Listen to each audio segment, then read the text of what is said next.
गुस्सा जिंदों को आता है, मुर्दों को नहीं। गुस्सा जिंदों को आता है, मुर्दों को नहीं। मैं बिल्कुल नहीं कहूंगा कि तुम्हें गुस्सा नहीं आना चाहिए, गुस्सा आना चाहिए, लेकिन गुस्सा कब आना चाहिए?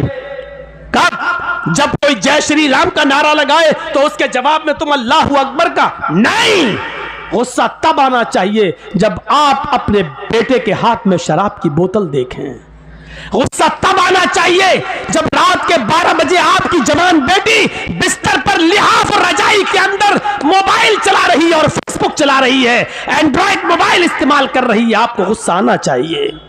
आपको गुस्सा आना चाहिए कि आपकी बीवी पूरे दिन बाजार में शॉपिंग करती रही और शाम को घर आई। आपको गुस्सा आना चाहिए कि बेपर्दगी के साथ वो घर से निकली तो किसकी इजाजत लेके गई। आपको गुस्सा आना चाहिए कि आपकी बेटी स्कूल जाती है तो किसके साथ जाती है और किसके साथ आती है। उसके आने और ले जाने के लिए कौन, आपने किसको मुतय्यन किया है। अकेले अगर जाती है या मोहल्ले की चंद सहेलियों के साथ जाती है तो आपको मोहल्ले और गांव की चंद सहेलियों पर एतबार कैसे है? क्योंकि सहेलियां एक दूसरे की सहेली होती है। तुम मेरी मत कहना, मैं तुम्हारी नहीं कहूंगी।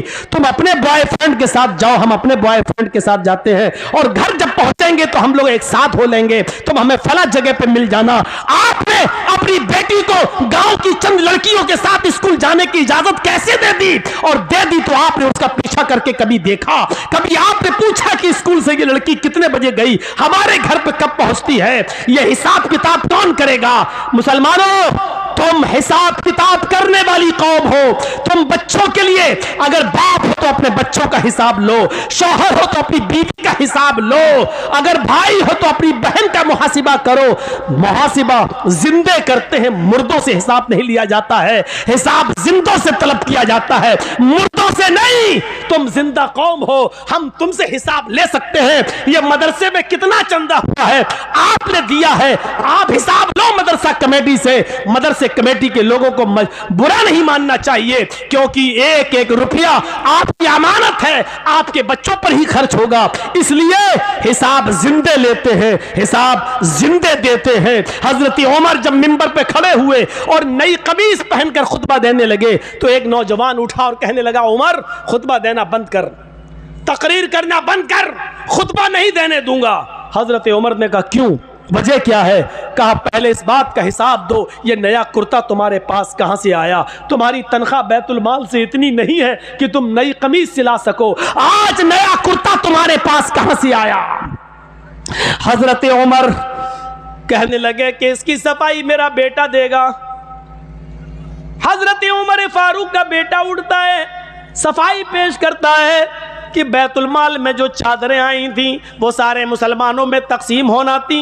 एक एक चादर सबको मिली, मेरे बाप को भी एक चादर मिली। मेरे बाप ने उसी चादर की कमीज बनवा ली है। नौजवान खड़ा होता और कहता, अमीरुल मोमिनीन, एक एक चादर सबको मिली थी, मुझे भी मिली थी। मैं दर्जी के पास गया था, टेलर के पास गया था, मैंने अपना माप दिया, उस चादर में मेरी कमीज नहीं बनी। तुम तो हमसे ज्यादा लंबे हो, हमसे ज्यादा चौड़े हो, हमसे ज्यादा लंबे चौड़े हो और मोटे तंदुरुस्त भी हो, तुम्हारी एक चादर में कमीज कैसे बन गई? उनके बेटे ने खड़े होकर जवाब दिया, नौजवान, एक चादर मुझे भी मिली थी, सबको एक एक चादर मिली थी, मेरे बाप को भी मिली, मुझे भी मिली, सबको एक एक मिली तो उसमें मुझे भी मिली। मेरे बाप की अपनी चादर में जब कमीज नहीं बनी तो मैंने अपनी चादर भी अपने बाप को दे दी। मेरी और अपनी दोनों कमीजें मिलाकर मेरे बाप ने दोनों चादरें मिलाकर कमीज बना ली। नौजवान कहने लगा, बैठ गया, अमीरुल मोमिनीन, अब मुझे इत्मीनान हो गया, अब मैं सेटिस्फाई हो गया, अब आप खुतबा दीजिए। जिंदा लोग हिसाब लेते हैं और जिंदा लोग हिसाब देते हैं। ना हिसाब लेने पर गुस्सा होना चाहिए, ना हिसाब देने पर गुस्सा होना चाहिए। हिसाब जिंदे लेते हैं, हिसाब जिंदा देते हैं। गुस्सा जिंदों को आता है, मुर्दों को नहीं। हम नहीं कहते कि गुस्सा दबाओ, हम नहीं कहते कि गुस्से को तुम पी जाओ, हम कहते हैं गुस्सा उठाओ, गुस्सा उभारो, गुस्सा निकालो, भड़ास निकालो, लेकिन जायज जगह पर, नाजायज जगह पर नहीं। अल्लाह के नबी को भी गुस्सा आता था और गुस्सा इतना आता था कि आपकी आंखें सुर्ख हो जाती थी और ऐसा लगता था जैसे किसी ने अनार का रस, अनार का जूस किसी ने नबी अकरम की आंखों में डाल दिया हो। इतना गुस्सा आता था जनाबे मोहम्मद रसूलुल्लाह को, लेकिन नाजायज बात पर नहीं, जायज बात पर गुस्सा आता था। आज दुनिया की कौमें आज हमारा मजाक उड़ाती हैं और हम मुश्तइल हो जाते हैं। यहाँ गुस्सा नहीं आना चाहिए। मसलन अभी कुछ दिनों पहले एक आदमी ने इस्लाम को बहुत बदनाम किया, कुरान को लेकर बहुत बातें कहीं, हमारे नबी को लेकर बहुत बातें कहीं, लेकिन हम नहीं समझ पाए कि वो सारी बातें कहने के पीछे कौन है। हम नहीं समझ पाए, वो बातें कह नहीं रहा, उससे कहलवाई जा रही हैं, और कौन कहलवा रहा है ये भी मैं जानता हूं, लेकिन हम ना नाम ले रहे हैं, ना आपको बताना चाहते हैं और ना नाम लेना चाहते हैं। जब तक आप इन चैनलों पर पाबंदी नहीं लगाएंगे, हमने नाम लेना बंद कर दिया है, क्योंकि इन चैनल वालों ने मुझे कहीं का नहीं छोड़ा है।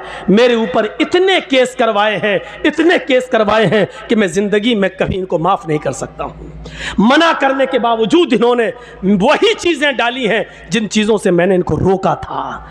सिर्फ इनके अकाउंट में पैसा आ रहा है, चलाओ बेटा, जितना चला सकते हो चलाओ, लेकिन याद रखना मरना तुम्हें भी है, तुम्हें भी मरना है। और मैंने अब ऐलान कर दिया है, अब जब भी कोई मुझसे जलसे की डेट लेगा तो मेरी पहली शर्त होगी कि कोई भी चैनल वाला नहीं आएगा। ये दिसंबर का महीना ख़त्म हो रहा है, 3-4 दिन और रह गए हैं। अब जनवरी में मेरा यहाँ कोई प्रोग्राम नहीं है, मैं बम्बई जा रहा हूँ, और फरवरी से जितने भी प्रोग्राम होंगे सबके साथ ये शर्त लग चुकी है कि कोई चैनल वाला हमारे जलसे में नहीं आएगा। आएगा तो मैं नहीं आऊँगा। और धोखा एक बार दोगे, बार बार नहीं। जिस जलसे में मैंने किसी चैनल वाले को देख लिया, मैं जिसको बुलाऊंगा, जो मेरे लिए अच्छा होगा और मेरे कहने के मुताबिक जो स्पीच जो देता, उसको बस बुलाएंगे, किसी को नहीं बुलाएंगे। जो मेरे कहने पर चलेगा बस वही, और वो 1-2 आदमी है, इससे ज़्यादा मैं किसी को इजाज़त नहीं दूंगा। ये फरवरी से मैं ये कानून नाफिज कर दिया हूँ। दिसंबर तक चूँकि दे चुका था प्रोग्राम, इसलिए मैं किसी को रोक नहीं पाया। याद रखिए, आज तक, आज की तारीख बता रहा हूं, अब तो 26 हो गई। 25 तारीख को ये जलसा रखा था हमारे मुखिया जी ने। 25 तारीख मैं बता रहा हूं आपको, मैं आपके बिस्तर पर लेटा हूं मुखिया जी के घर, और जी हिंदुस्तान में आज भी मेरे बारे में चलाया गया है। आज भी जी हिंदुस्तान मुझे दिखा रहा है, आज भी उसने यही बिहार और बंगाल की तकरीरों की कटिंग आज भी उसने पेश की है। मैंने तुम्हारा सुअरपना देख लिया है। मैं ये जुमला बोल रहा हूं, तुम्हारी आंखों में सुअर का बाल है। बहुत अच्छी तरीके से मैं समझ गया हूं, इन चैनल वालों को मैं कभी माफ नहीं करूंगा। मेरे भाइयों, तकलीफ दिल से होती है। मना करने के बावजूद इन्होंने वही हरामीपना दिखाया है, वही हरामीपना। मुझे इनके माँ बाप से पूछना पड़ेगा, ये तुम्हारी औलाद दिन में पैदा हुई थी कि रात में? तुम्हारी भी बात मानती है कि नहीं मानती है, ये मुझे पूछना पड़ेगा इनके माँ बाप से। लगता है ये ज़रूर रात में पैदा हुए होंगे, क्योंकि रात में पैदा होने वाली अक्सर औलाद मैं कानून नहीं बता रहा हूँ, ना कोई मौलाना कौन सी हदीस में आया है, मैं बता नहीं रहा हूँ ना, आप ये पूछें, ये इनमें अक्सर रात में पैदा हुए होंगे। तो मेरे भाइयों, कहना तो बहुत कुछ चाहता हूँ, लेकिन छोड़ देता हूँ। गुस्सा तो बहुत है मेरे अंदर। फिर मैंने कहा था ना, गुस्सा जिंदों को आता है, मुर्दों को नहीं। मेरी इस बात को याद रखना। लेकिन वो गुस्सा अगर आया तो वो मेरा नाजायज़ गुस्सा हो जाएगा। उतना हमें नहीं बोलना था, इसलिए हम रोक रहे हैं अपने आप को। चलिए, 1 फरवरी से तुम खुद ही रुक जाओगे। तो मेरे भाइयों, मैं यही कह रहा हूँ कि अपना हिसाब करो, अपने बच्चों का हिसाब करो।